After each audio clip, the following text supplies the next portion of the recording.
Welcome to this webinar brought to you by Prospect Magazine. We're delighted that you can join us here today, and we've got a good discussion for you. The subject is solving the longevity puzzle. People are living longer. Well, that's a wonderful thing, thanks to medical science and all the advances that it's brought. But it also brings challenges to do with pensions, retirement, the structure of the workforce, the structure of society overall. The whole thing is being thrown out of shape somewhat by the fact that people are living longer. So what can we do about it? To discuss this question, we've got a great panel here for you today. We have Camilla Cavendish, who is a columnist at the Financial Times. She helped to run the policy unit at Number 10. We have Helen Barnard from the Joseph Rowntree Foundation, Robin Ellison, who's a professor at pensions at Cass, Catherine Foote from Phoenix Insights, Sarah Harper from the University of Oxford, where she is Professor of Gerontology, George Magnus, the economist, and also the author of The Age of Aging, and David Willits, who is the Resolution Foundation and is a former government minister. My name is Jay Elwes, Associate Editor of Prospect Magazine, and we're delighted that you could join us. We're going to go for about an hour. It's possible for you out there to submit questions to the discussion. If you could do that in the Q&A function, then we can see those, and we'll try and bind them into the conversation as it develops. Might not be able to get to all of those, but we'll do our very best, I can assure you of that. So that's quite enough from me. This is Solving the Longevity Puzzle with Prospect Magazine in association with Phoenix Insights. Without further ado, Camilla Cavendish, hello. Thank you, Jay. Well, as you said, the big story of this century is people living longer, but it's also falling birth rates. And there are about 83 countries now where we are not even meeting replacement rate. And I've interviewed women in a lot of countries about why they're not having children. And I don't think that's going to change. So we are seeing accelerating trends, which raise all the issues that you mentioned. And I think really what that means is we have to be far more ambitious about aging and what we mean by old. And I set out to write a book a few years ago, which I expected to be quite pessimistic. And I ended up being really optimistic because I went to 8 different countries and met a whole bunch of different people who are essentially redefining what it means to be old. And I called that book Extra Time because there is a group of people who really are healthier and more energetic and more capable than they've ever been before, and certainly than society expects them to be. And the Japanese have a term for that, it's young old, and they don't really consider you to be old until you are at least 75. Now that doesn't mean, of course, that, as Sir Michael Marmot often points out, we don't have another group of people in society who are not aging well, who are suffering from type 2 diabetes, COPD, a host of diseases. And there is a serious battle to be had, I think, in the next decade for healthy life expectancy for everyone. Life expectancy is a pretty blunt measure. What we need to measure is healthy life expectancy. I was on the all-party parliamentary group that advised the government that it should set a target of 5 more years of healthy life expectancy for everyone in the population.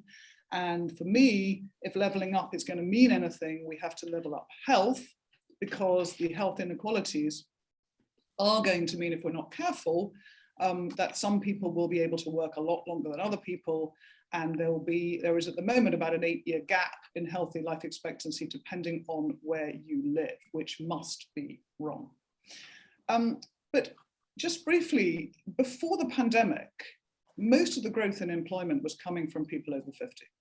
We were seeing about 1 in 4 people in the US and UK unretiring, going back to work. I've interviewed some who basically were out of the labour force for 10 years and said it was incredibly rejuvenating to refine themselves, refine their identity, have some camaraderie, get back to the office in whatever shape or form. And I really do feel passionately that with the number of social problems we have in our society, we should get much better at harnessing the talents of many, many people over 65 who actually are still energetic, talented, and want to make a difference, whether that is through paid work or unpaid. And a lot of evidence shows that having a sense of purpose and meaning in your life is related to how healthily you age. When we don't feel needed anymore, when we feel redundant, even if we think we're enjoying a golden retirement on the golf course, which can pale a bit, it can have an effect on our health. So I think, and I know Catherine's going to talk a bit more about this, the new Phoenix research about the savings gap and whether older people are saving enough. You know, part of that also suggests that we need to find as many ways as we possibly can for older people to retain a role in society, dignified work, good work, whether that is paid or unpaid. And just briefly, I mean, looking around the world for examples of how to do this, in Japan, I sat with a lovely bunch of older women in their 80s and 90s, I have to say, some of whom were taking 2 buses to get to one of the silver centers where they do real work. They have a coffee morning, but it's a coffee morning with a purpose. And they make things for local businesses. They write beautiful calligraphy certificates for business. The Japanese really have got a lot to offer in this space about how to keep people engaged over the age of 65. One other example that I love is in Zimbabwe, a psychiatrist realized that he wasn't going to be able to treat depression and anxiety with the very limited number of health professionals they have. He looked around the villages to see who he could train. He tried a whole bunch of different kinds of people, and the people he has ended up using are grandmothers. The grandmothers in a randomized controlled study are actually more effective at reducing depression and anxiety among younger people than standard hospital care. And I think that also should tell us something about maybe how we in the West don't always value the wisdom and experience that older people can bring. And also, I do actually think as part of that, that we all talk a lot at the moment about the diversity and inclusion agenda in the workforce. I think age needs to become a part of that. I think we are seeing multi-generational workforces. We need to start treating age more like race in that way. Couple of other thoughts, because I know we've got an all-star cast waiting to speak. I do think as a journalist that the media perceptions of old age are really confused. We're really, really bad in the media at the way we talk about older people. We tend to obsess that anyone who is a quote unquote pensioner must also be hopeless. And if you Google the phrase plucky pensioner, you can find articles from all around the world telling you how 65-year-olds ran after a mugger or did something surprising. We really need to change our perception of what old means. And we also need to look, I think, at housing. Back to the point you made at the beginning, Jay, we need to rethink support networks. If we've got fewer younger people, how do we actually look after each other when we get old and when we get needy? Extra care housing can be amazingly effective. Co-ops in Denmark are amazingly effective. Britain's not very good at that yet. We need to get better. And I'll just leave you maybe with one thought that I picked up at a wonderful care home in Holland, where they have university students living with older people. They used to have 100 questions you used to have to fill out to get into the care home. They've reduced that to 3 questions. They are, who were you? Who are you? And who are you going to be? The average age in that home is 85, and I think that should tell us. That's brilliant. Camilla, look, thanks very much indeed for that. That's a fantastic summary of the themes. You mentioned that, Catherine, you at Phoenix have been doing some research, and you are on the verge of maybe revealing a new report. Now, could you talk a bit about what you've got there? Sure, yes, absolutely. Happy to, Jay. Hello.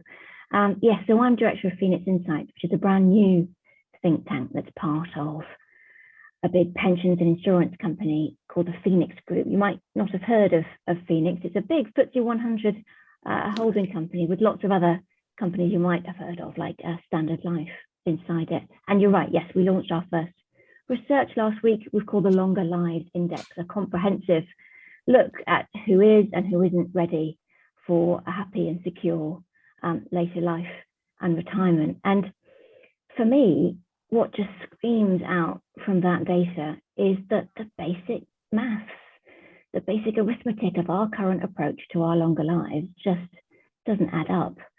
So we've got 15 to 17 million people in the UK not saving enough to retire when and how they want. That's a huge problem. We've got 10 million of us not confident that we'll be able to remain in work until the point that we want to retire. Camilla mentioned housing. We've got 2 out of 3 renters, and this is more amongst younger age groups, expecting that they're going to continue to rent throughout the rest of their lives, throughout retirement, really challenging the model we have for retirement at the moment that assumes pretty low housing costs towards the end of life, really significant housing costs in later life for them. And Camilla mentioned the importance of encouraging people, enabling people to work for longer. We've got more than 1 million vacancies in the UK at the moment, a real labour market participation crisis, and an absolute exodus of people over 50 from the workplace post-pandemic, a group that I think we just cannot afford to be losing.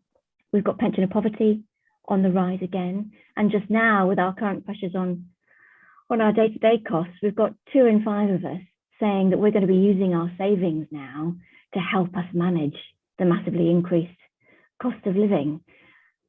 So we've clearly got to think differently. And fundamentally, I think that, an aging population, this question you posed at the beginning, Jay, of longer lives, it feels unaffordable to some, not because it is unaffordable, but because we're trying to manage it with really outdated policy, outdated structures, outdated attitudes. So I think there's all sorts of things that we need to see. I think we need to massively expand auto-enrolment. We have to ensure, in terms of pension saving, that we set the defaults for all of us so that if people don't manage to do anything proactively themselves about their long-term financial future, they'll be broadly okay without additional state support. And we're not yet supporting people, for instance, who are self-employed, who are under the age of 22.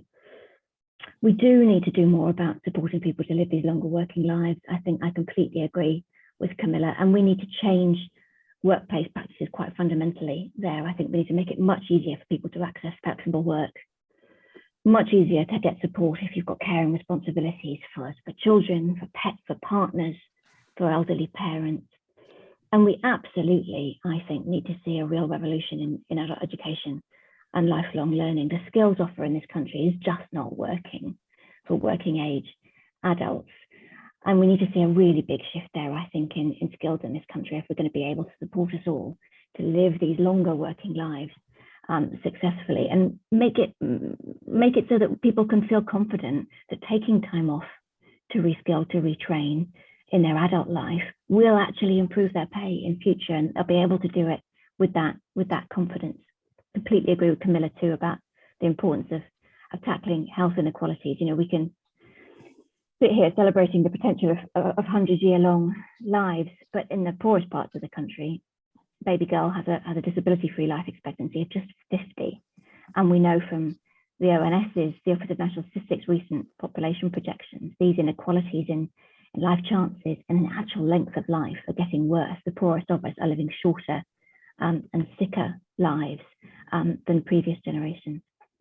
I think Camilla touched on sort of attitudes, cultural attitudes to age and older people. And I just briefly like to reflect that I agree that I think one of the deep cultural factors that for me lies behind some of our failure to make some of these systemic policy and business practice changes so far is absolutely the pervasiveness of ageism. Technically, age is what's called a protected characteristic in the Equality Act in this country. It's illegal to discriminate on the grounds of age, just as it is on the grounds of race, sexual orientation, gender, religion. But actually, ageism is absolutely everywhere. Just think of how easy it is that we say to each other, "Oh, wow, you don't look your age. What's your secret?" But just imagine saying that to a gay person. "Oh, wow, good for you. You look really straight today. How did you pull that off?" Ageism is just endemic, isn't it? And we saw it with the pandemic. That phrase in the early months, particularly of the pandemic, where people were trying to encourage sort of more social distancing behaviours and things, particularly among younger populations, telling people it's not just old people that die from COVID, it's not just old people. The kind of huge implication of that word "just" for me, thinking if it were just old people, we wouldn't be so bothered, would we? And it's just got to be, hands down, the dumbest form of prejudice, don't you think, ageism? Because if we're lucky, we will all get old. So if we're going to make the shifts that we need to make, I think somehow we all need to admit that, embrace it, and choose to do something quite fundamentally different about it. Catherine, thank you very much indeed. David Willits, you've heard Catherine Foote there and also Camilla Cavendish refer to the importance of retraining people in later life, because to not do that is to waste a substantial part of the potential workforce. I mean, Catherine actually said we need a revolution in education. Is the government getting this right, do you think, on getting onto this issue? It is an important issue. Just before we turn to that, Jay, can I make one comment on the sort of the demographic background? And that is because we were already talking about something called an aging population. And it is just worth clarifying that an aging population can happen for different reasons. One reason it can happen is that old people are living even longer. And there are still some improvements in life expectancy in Britain. If anything, the rate of improvement in life expectancy is slightly slowed up. And as Camilla rightly said, there's also a widening gap in life expectancy.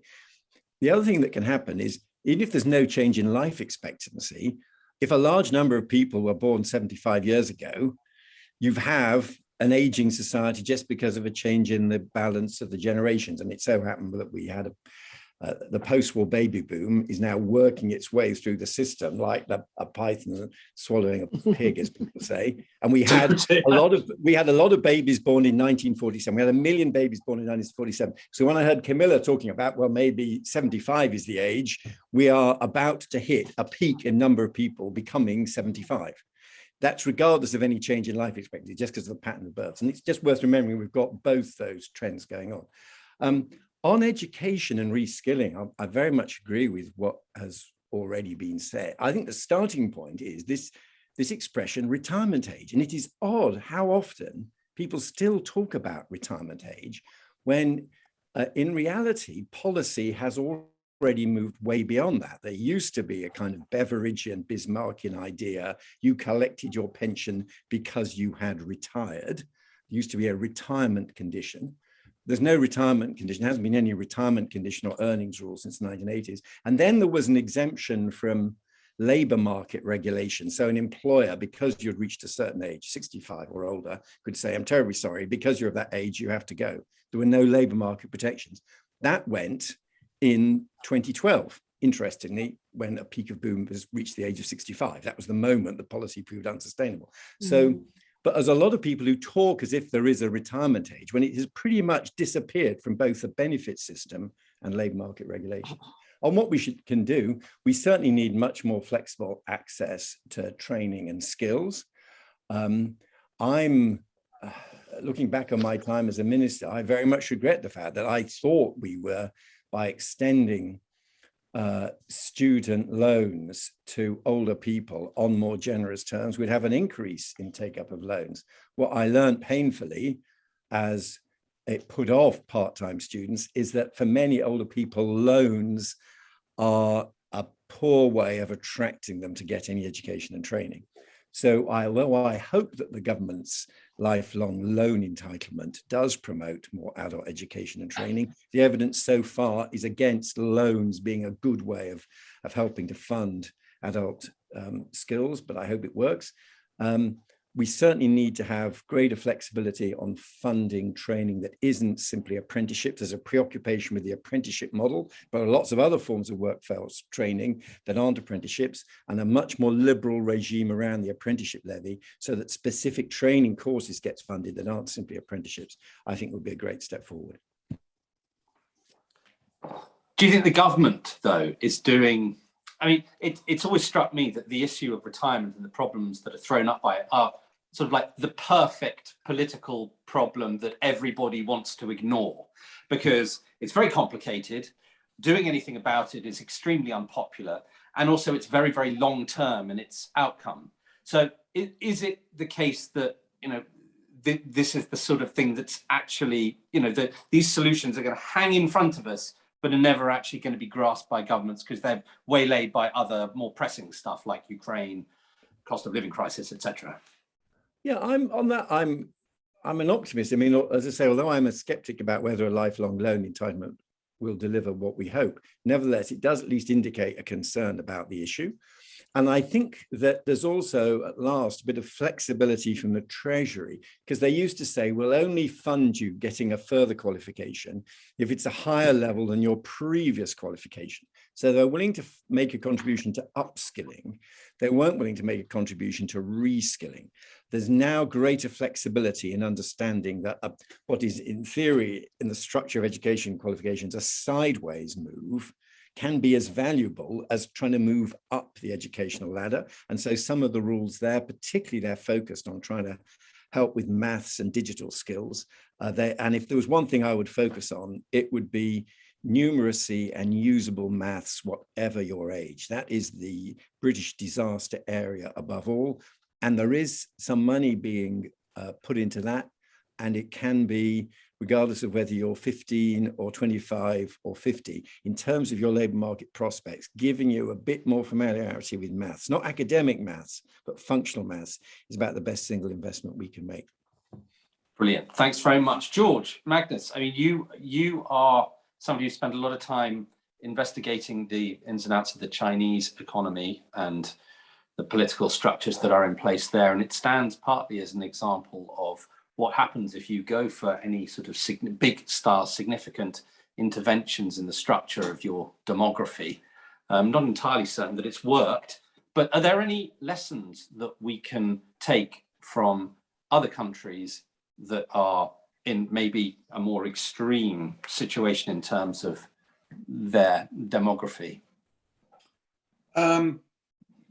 Yes, but it's a sort of a qualified yes, because I mean, all countries are aging, pretty much all of them.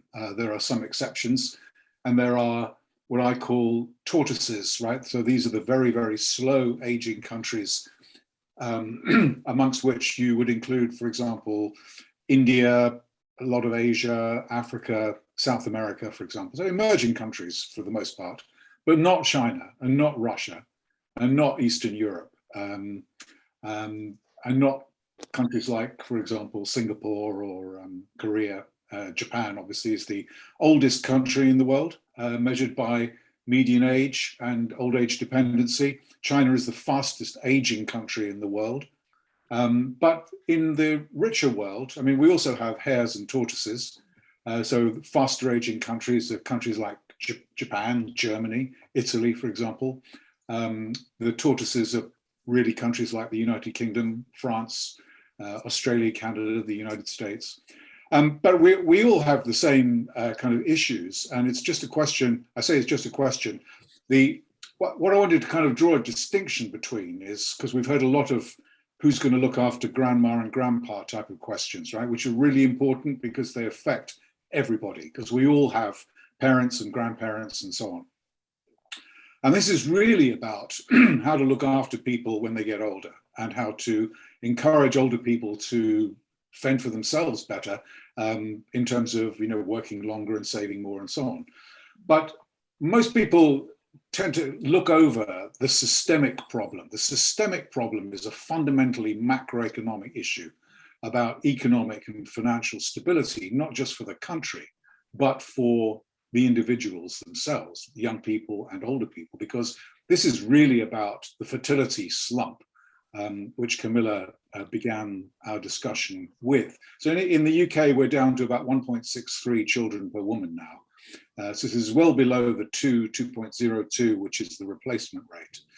I mean, just if we look at briefly some of the kind of metrics, the over 65s, when the last boomers were born, were about 12% of the population. And by the middle of the century, which is only 25 years away-ish, they're going to be about 25 to 30% of the population.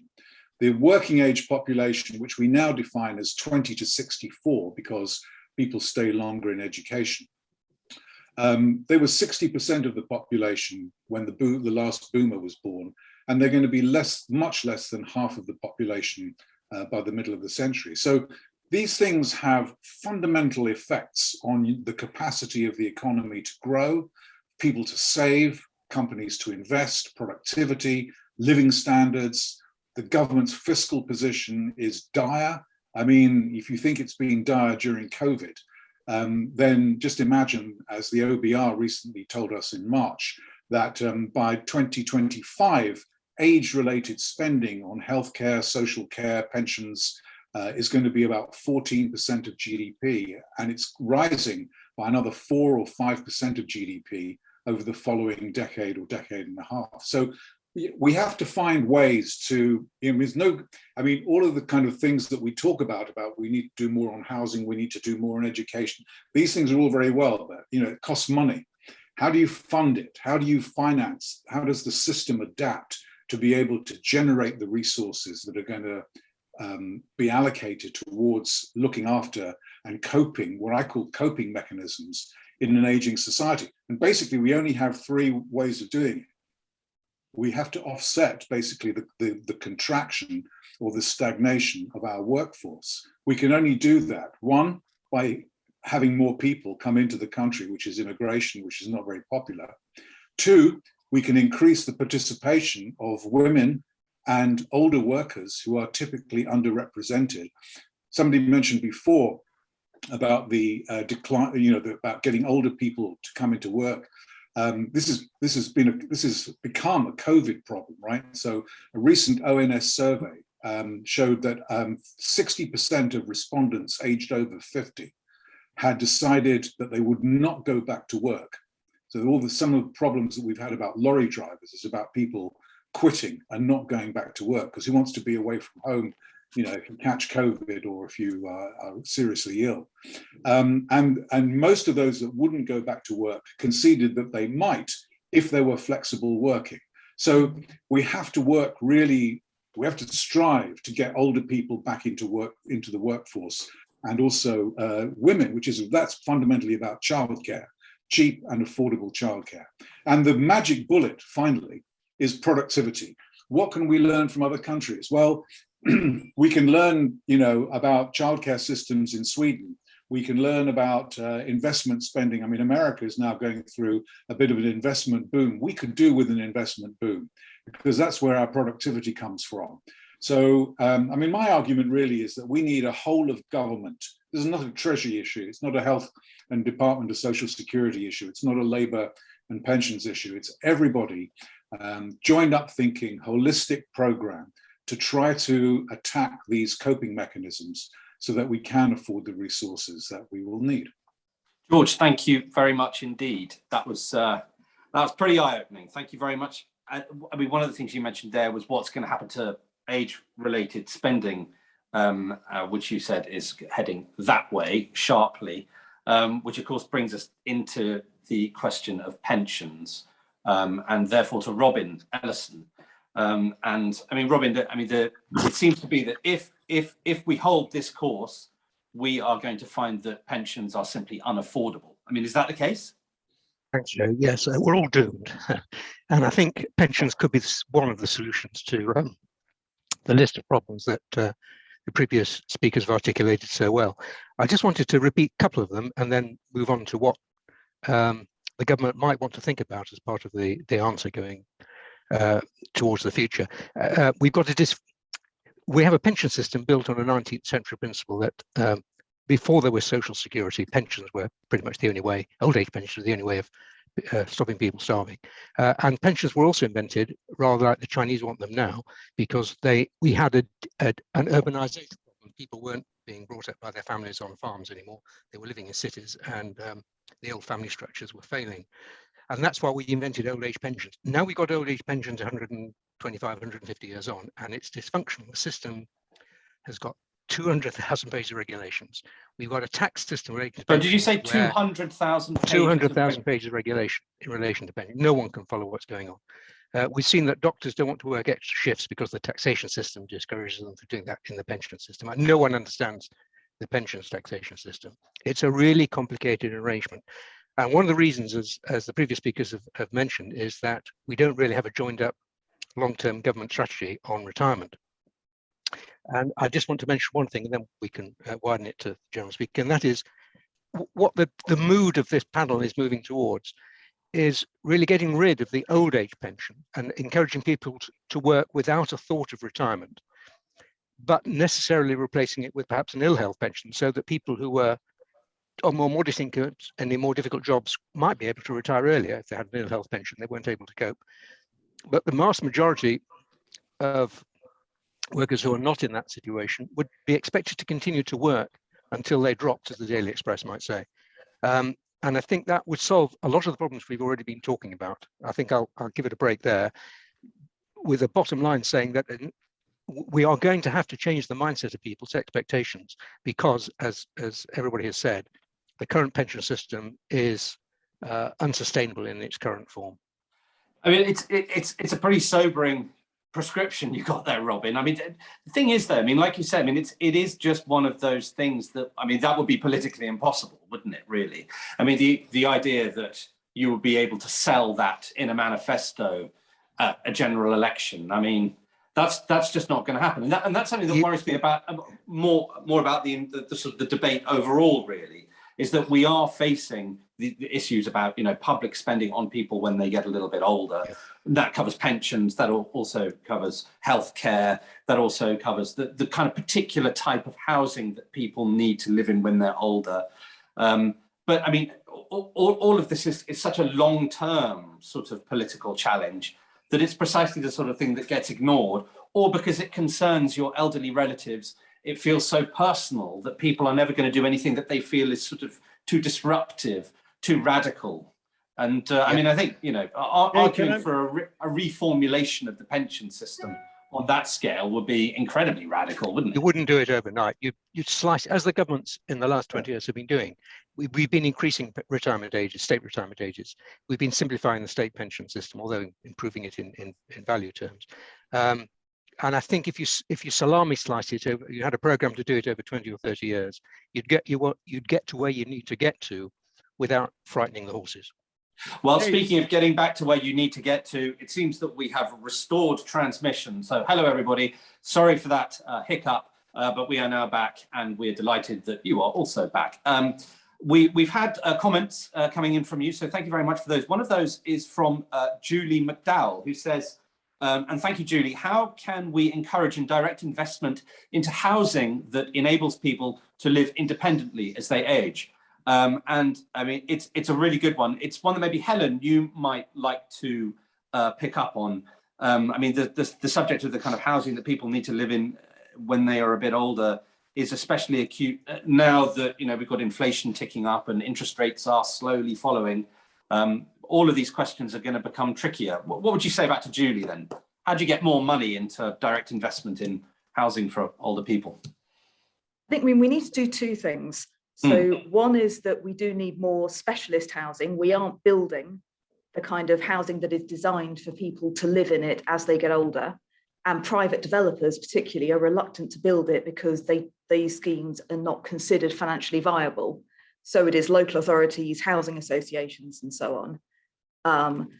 And we need to do, so it is the kind of the market on its own is not currently going to address this. We need to get greater intervention to kind of push it that way.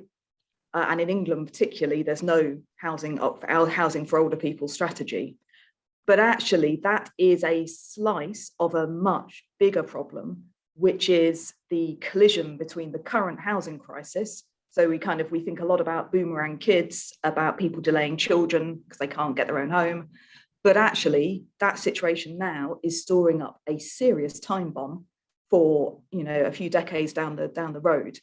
Because if you go back to the 1990s, about half of over 65s owned their homes outright. So they're not paying mortgages, they're not paying rents, they haven't got those big outgoings. If you look at it now, it's about 3/4.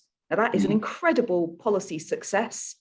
It's one of the biggest things that let us reduce pensioner poverty. So you could reach old age without this enormous risk of poverty. But home ownership peaked in 2000s, early 2000s. It's been on its way down. It's a little tick up recently, but nothing serious. And, you know, now we've got about 6% over 65 renting privately. In every age group, more and more people are getting stuck in a private rented sector. And I think we need to think about, you know, a window. I think Catherine was saying no one wants to think they're going to get older. Nobody wants to think about how they're going to die, but we do need to think about that. And actually, what kind of home you live in is going to determine how your life ends and how our loved one's life ends. And I think, if we want to look forward to what all of us, potentially millions of us, are facing, look at what's happening now to those over 65s who are renting privately, particularly those who've got health conditions. And it is bleak. People haven't got enough money to cover their outgoings. Even if they've been able to save for a pension, you need such a big pension if you're going to keep paying rent all that time. And they're living in damp, cold homes. So if you look at, say, Marie Curie, the charity nurses going out to give end-of-life care in people's homes, there's some research there where about 4 in 10 Marie Curie nurses are saying that poverty and fuel poverty are making their patients' physical and mental health worse. So people can't afford to turn the heating on. They can't afford the basics of life. They can't afford often medical things. And, if you are in a cold house, that's bad for lots of reasons. If you've got chronic pain, you've got advanced cancer, the way you die is not something any of us want to face for ourselves or our loved ones. But if we don't get to grips with the housing crisis now, that is what millions of people potentially are heading towards. So I think we need to think about, a mix of things. So more low-cost social homes, but also if we're going to do it, how do you get home ownership working again, particularly for people on lower incomes? How do you kind of get past all those people who currently have homes are sitting on inflating wealth, and all the generations coming up can't break into that? So that's what we need to get to grips with. But as Robin and so on was saying, these are problems that we need to get to grips with it now to improve things for 30 years' time. We need to create enough of a political momentum to change the tides. And I think that is the kind of crucial challenge for us. Helen, thanks very much indeed for that. We've got a question that's come in from Rebecca Fogg. Thank you very much indeed, Rebecca, who asks, you can try to change the mindset of old people and create financial incentives to encourage them to stay in work. How do you change the practices of corporations and institutions to continue to employ them? Now, that's an interesting question. And one that Sarah Harper, I think, I'd be interested to hear what your view would be on that. How do we get people, get organizations, institutions to change their view of old people? Thank you. I mean, I actually want to sort of make this a slightly more macro, because I work in an area that George works in, but I come from it demographically. And I think in answering that question, if we sort of bring all this together, one of the really interesting things is this is not a new problem. This is the demographic transition, and the 21st century is the end of this. And all countries by the end of the 21st century will have gone from being predominantly young to predominantly old. And so we are in a transition, and I think it's really, really important that we engage with that. And to me, I just want to build on what George was saying, because it is a matter actually of taking a whole society. We can't just tinker. We can't just look at pensions and housing and care. We've got to really redefine the whole way our society works. We will soon have over half of Western Europe aged over 50. We've never had a region of the world where half the population is aged over 50. The whole society has got to change. Corporates have got to change. Government has got to change. And as I think George was saying, I mean, I think there are 3 solutions to this. We've either got to have more children, and for all sorts of reasons, not only is that not going to happen, but it shouldn't happen because we live in a finite planet. The natural way of this happening is through migration, but our country, of all countries, as we know, has put a stop on that, whereas migration is the natural demographic balancer between young countries and older countries. So basically, working longer is going to have to be the solution. And that will tick many of those boxes because it will address things like pension or poverty, because people will be enabled to work longer. In order for that to happen, of course, we've got to maintain healthy life expectancy, which someone has also brought in. We've also got to do training and education. It isn't just the corporates that we've got to change. We've also got to change the whole way, as Catherine said, that society looks at older adults. And we really, in Oxford, we've done a lot of work with many other groups, and we talk about older adults. And basically, we don't become old and frail until the very end of our lives. And yet we, as I think has already been said, we've sort of built a society where you leave work and suddenly you're old, rather than thinking that actually you can be contributory until the very, very end of our lives, when we will be frail and dependent. And that's when things like care have to come in. But if we're going to be old and contributory and adult and contributory well across our lives, then the thing we've got to tackle, and the corporates have got to tackle this, and government has got to tackle this, and society has got to tackle this, is the whole institutionalized ageism that we have. And I think there are so many stereotypes out there about older adults, and this sort of comes back to, I think, what Rebecca, I think it was Rebecca's question is, you know, we have this amazing ageist stereotype that older workers are less productive. And to a certain extent, I think it might have been George or Robin, it's usually an economist who says this, but in actual fact, there is very, very little evidence that older adults are less productive. In fact, there's a lot of economic evidence now that we stay top productive well into our 60s and even longer. We know that mixed age teams are incredibly productive. We know that our intelligence changes as we get older. And in fact, this a lot of research now, which is sort of biological research as well as sort of psychological research around crystallized intelligence. That's, you know, vocabulary, factual, procedural knowledge, strategic thinking. And that continues to grow well into our 70s. And that in the kind of modern knowledge economy we need older people to contribute. So this idea that older adults are less productive simply doesn't work in the modern economy. And I think corporates are beginning to grasp this. If you look at what happened after the last recession, it was the first time that older people weren't the people that were cast out. In the 2008-2009 recession, it was actually younger people, because the corporates were beginning to realize, we had a wonderful term which was retain your DNA. You know, they were beginning to sort of realize this. There's also a general view that older people cost more. Well, yes, in the old seniority wage economy, yes, that was the case, but it's not the case now where we have these high-tech SMEs. And in actual fact, many of those really value the experience of older adults. Older people tend not to take more sick leave, and yet that's a stereotype that is out there. I hope we've got rid of this idea that older workers block jobs of younger ones, because that links in very much to what David was saying, that we have to, if we're going to have half our population age over 50, we've also got to tackle the whole sort of intergenerational issue. And I think that's something, it isn't just inequality within a generation, it's also between generations. So we know that older workers don't block jobs. In fact, we know that if there's a higher employment rate of older adults, it tends to slightly increase the employment rate of young people. So if we can stand back and say we just have to change society, and the only way we're going to do this is to tackle ageism and then build on that, I think we will be redefining life courses. It will be the very natural thing for us to do. We'll be having flexible life courses where we are mixing work and education and retirement. And we will see older adults as part of society. And we can then just, to a certain extent, give the kind of resources, which is around care, to those people right at the end of their lives. So I think you have to take a big macro approach, but the time is right. And just as women, if you like, became full members of society when women were needed, with the demographic shift we're going to have over the next 30, 40 years, I think older people have to be, but also will be much more part of our sort of active society.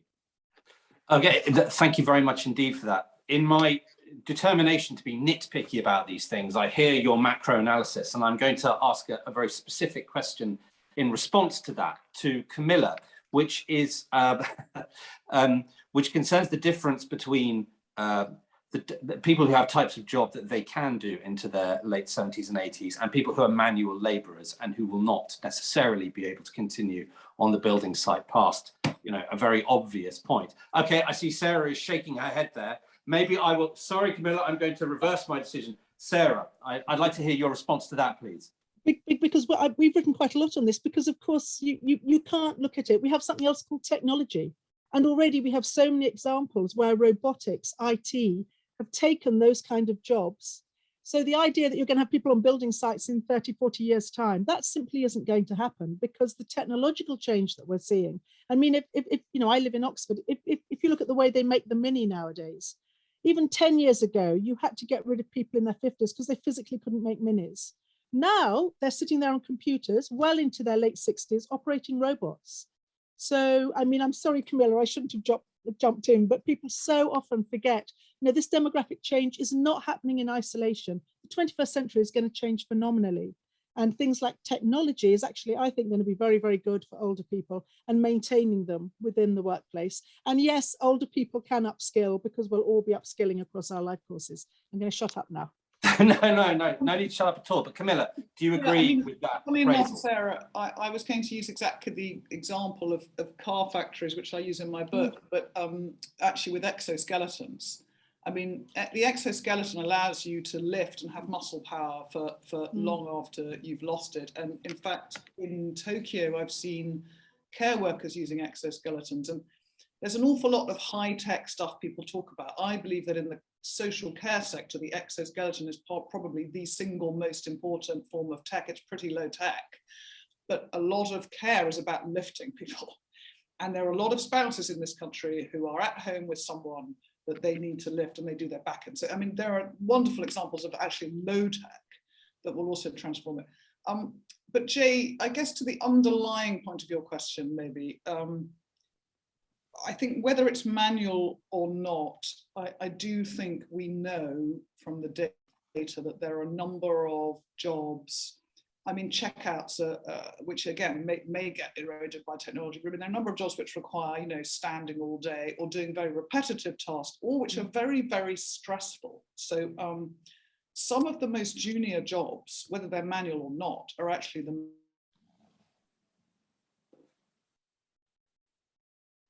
to study of civil servants.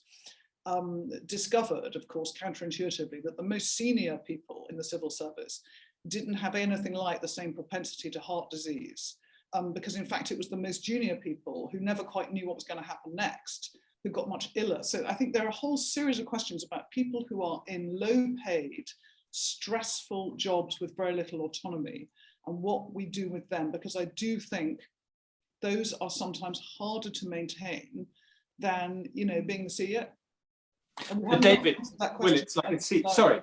So I was going to say, Dave, I just saw David Willits nodding along there. I mean, is it? I mean, I'm trying to usher in is this idea that there is going to be a lot of people who aren't going to want to, you know, work into their 80s because, you know, they're not fortunate enough to have a job that they like, you know, really.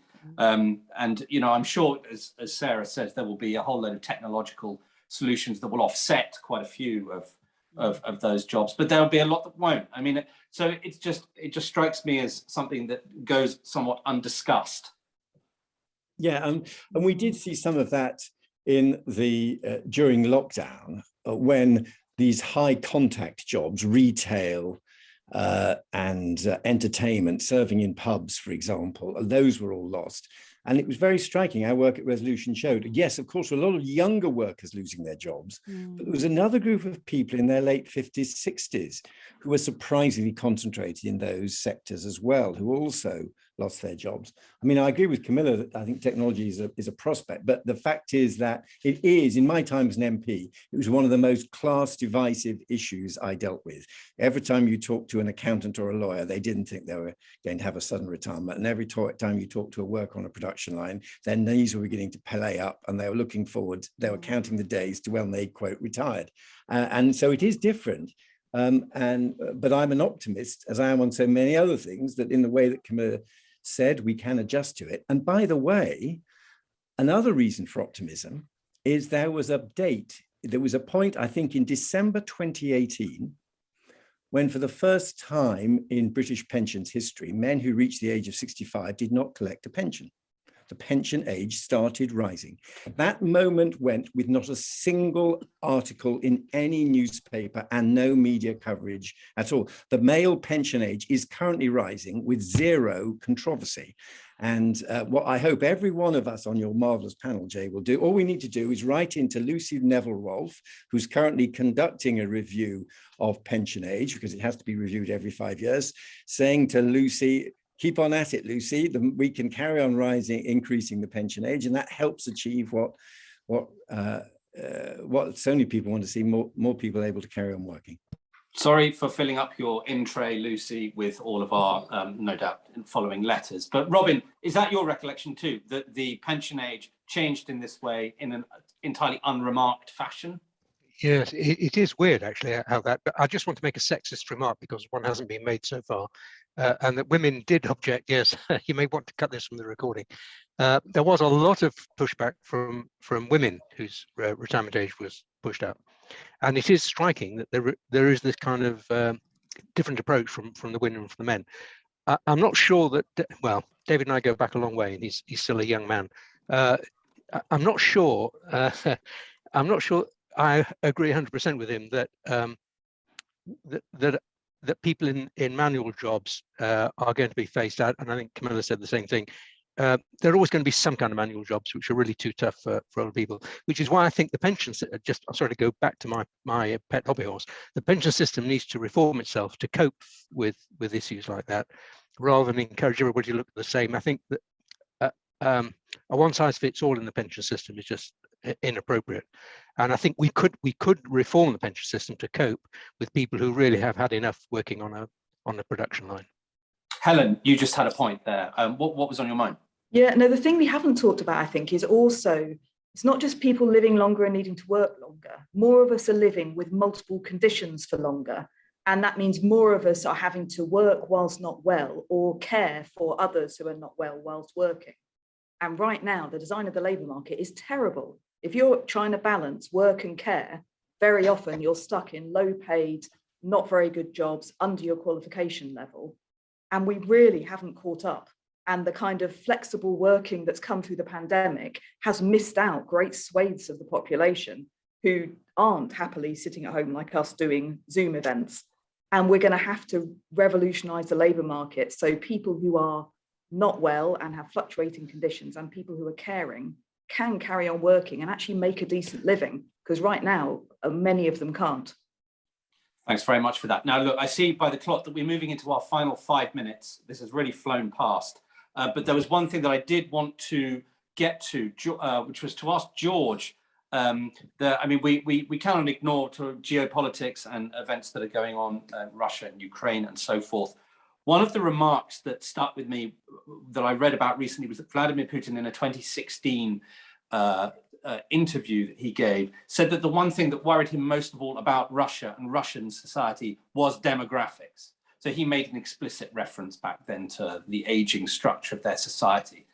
Is there a sense that that a society that becomes excessively imbalanced in the way that you mentioned that Russia is one of the hares in terms of a society, that a society that is excessively imbalanced can become thrown out of kilter politically, that it can become in some way deformed in the way that it looks like Russian society has become? Well, we don't really know because, right. I mean, obviously the aging experience as we know it now and prospectively is unique. I mean, we've never been in this situation before. And so the country that's most advanced in this process is Japan, as I indicated before. But a lot of other countries are kind of following it hard on its heels. I mean, one of the things that, you might think is a problem is if you have a lot of people who only have one child or no children, for example, because of weak fertility, and particularly where there is a rising proportion of older people in the population, maybe the kind of popular will for engaging in military adventures and losing sons and daughters in the battlefield, maybe that changes the way countries feel about getting involved in military adventures. I don't know. I'm not really sure, Jay. I mean, I think the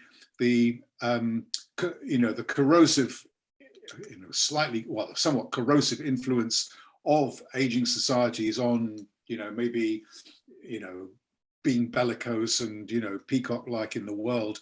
I mean, maybe that's a good thing. I don't really know, but it certainly, does have an effect on. I imagine it will have an effect on the way people think about these kinds of things. I mean, I wanted to kind of return really just briefly to an issue. We keep on talking about making sure people can work longer and should work longer. I support that idea, and I think higher retirement age is a kind of a necessary problem or issue. But I don't think we should get hung up about this, right? I mean, About 100 years ago, John Maynard Keynes wrote a pamphlet called The Economic Consequences for Our Grandchildren. And he looked forward a century to the point where our problem would not be what would people do at work, but what would they do at leisure? And I think we lose sight sometimes of the fact that as we become more capable with technology and more, our opportunities become much more widespread, that we actually should encourage people not to work if that's possible, if they don't want to, and if they've put their shift in for 40 or 50 years at work. But I think, we need to think about this, that working longer is an option that we ought to provide for people, and we need to change the culture of the workplace, definitely, in order to try to enable that to happen. But remember, this is not the only thing we can do. There are other coping mechanisms we can use too, and should.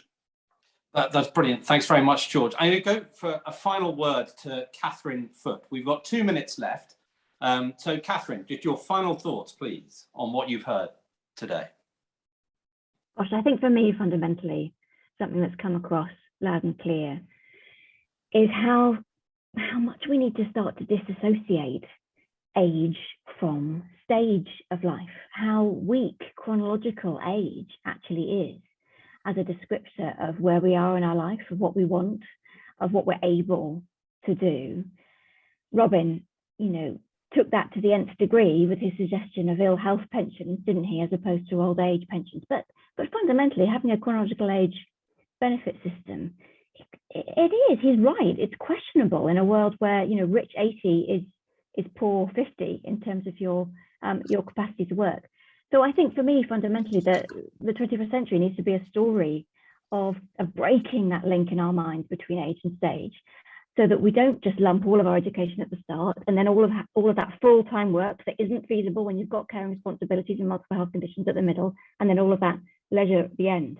But as Sarah said, these much more flexible life courses are the only way that I think we can live these longer lives well into the 21st century. Well, Catherine, look, thanks very much indeed for that, and thank you for that unexpected point of agreement between you and Robin. I wasn't anticipating that, but look, I'd say to everybody, time's up. Thank you very much indeed for tuning in today. And thank you very much indeed for all of your comments, which were brilliant. There were some that we couldn't get to. Apologies for that, but such is the way of things. But I'd like to thank Helen Barnard, Camilla Cavendish, Robin Ellison, Catherine Foote, and Sarah Harper, George Magnus, and David Willits. My name is Jay Elwes, and this event was brought to you by Prospect Magazine. Subscription rates are very reasonable, I would say that. All of the people who you see before you today have contributed to a report that was published by Prospect, and it was called this, Solving the Longevity Puzzle. It's excellent, it's online, so you can search that up, and so you can search for it, excuse me. The longevity issue will not be solved by talking like a teenager, but you can search for it online, and all the pieces are available there. So thank you very much for tuning in, and please be sure to join us again at some point in future. Thanks very much.